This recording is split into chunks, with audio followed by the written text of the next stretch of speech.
ഇന്നത്തെ മോർണിംഗ് ടാസ്കിനിടയിലായിരുന്നു അനുമോൾ പൊട്ടിക്കരഞ്ഞത്. ഇന്നത്തെ ടാസ്ക് ഇങ്ങനെയായിരുന്നു. ബിബി ഹൗസിൽ നിന്ന് ഇറങ്ങിയതിന് ശേഷം നിങ്ങൾ ആദ്യമായി വിളിക്കാൻ പോകുന്നത് ആരെയായിരിക്കും എന്നായിരുന്നു.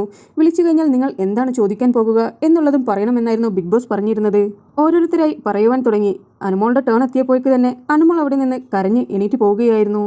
ബാത്റൂം ഏരിയയിലേക്ക് ഉടൻ തന്നെ ക്യാപ്റ്റനായ നെവിനും ആര്യനും പോയി. നെവിൻ പറഞ്ഞു, നീ എന്തൊരു അഭിനയമാണ്, ഇതൊക്കെ ഒരു ടാസ്ക് അല്ലേ, എന്തിനാണ് ഇങ്ങനെ ഓവറാക്കുന്നത് എന്ന് ചോദിച്ചു. ആര്യനോട് അനുമോൾ പറഞ്ഞു, നീയൊന്ന് എന്നെ ഓക്കെ ആക്കാമോ എന്ന് പറഞ്ഞുകൊണ്ട് മോട്ടിവേഷൻ കിട്ടിയതിന് ശേഷമായിരുന്നു അനുമോൾ തിരിച്ചു പോന്നത്. അങ്ങനെ അനുമോളുടെ ടേൺ എത്തിയപ്പോൾ അനുമോൾ വീണ്ടും വിതുമ്പി കരഞ്ഞുകൊണ്ടിരിക്കുകയായിരുന്നു.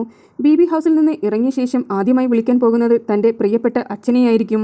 എനിക്ക് പുറത്ത് നെഗറ്റീവാണോ പോസിറ്റീവാണോ എന്നൊന്നും എനിക്ക് അറിയേണ്ട ആവശ്യമില്ല.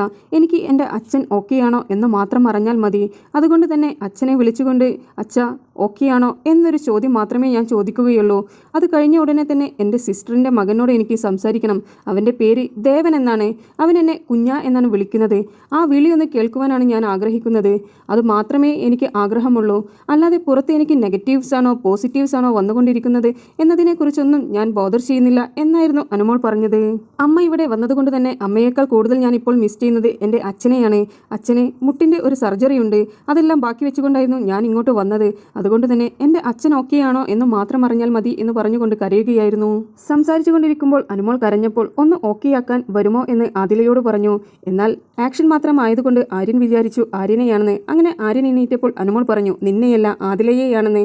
അങ്ങനെ ആദില പോയി കെട്ടിപ്പിടിച്ച് സമാധാനിപ്പിച്ചു കൊണ്ടിരിക്കുമ്പോൾ ആര്യൻ പറഞ്ഞു, എന്തായാലും ഞാനും എണീറ്റതല്ലേ, ഞാനും സമാധാനിപ്പിക്കാമെന്ന് പറഞ്ഞ് അവരെ രണ്ടുപേരെയും ചേർത്ത് കെട്ടിപ്പിടിക്കുകയായിരുന്നു. ഇവരുടെ കെട്ടിപ്പിടുത്തം കണ്ടപ്പോൾ നെവിന് സഹിച്ചില്ല. നെവിനും പോയി. അങ്ങനെ 4 പേരുടെ കെട്ടിപ്പിടുത്തമായിരുന്നു അവിടെ ഉണ്ടായിരുന്നത്. അങ്ങനെ അനുമോൾ ഓക്കെ ആയതിനു ശേഷമായിരുന്നു ബാക്കിയുള്ള കാര്യങ്ങളെല്ലാം പറഞ്ഞത്.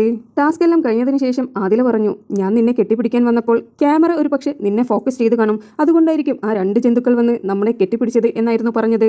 ഇത്രയും നിസ്സാരമായ ഒരു ടാസ്കിനെ കരഞ്ഞുകൊണ്ട് നേരിട്ട അനുമോളെ നോക്കി എല്ലാവർക്കും ഒരു പുച്ഛഭാവമായിരുന്നു. എന്തായാലും നിങ്ങൾക്ക് ബിബിയുടെ പുതിയ അപ്ഡേറ്റ്സ് അറിയുവാൻ താല്പര്യമുണ്ടെങ്കിൽ എൻ്റെ ചാനൽ സബ്സ്ക്രൈബ് ചെയ്ത് സപ്പോർട്ട് ചെയ്യുക.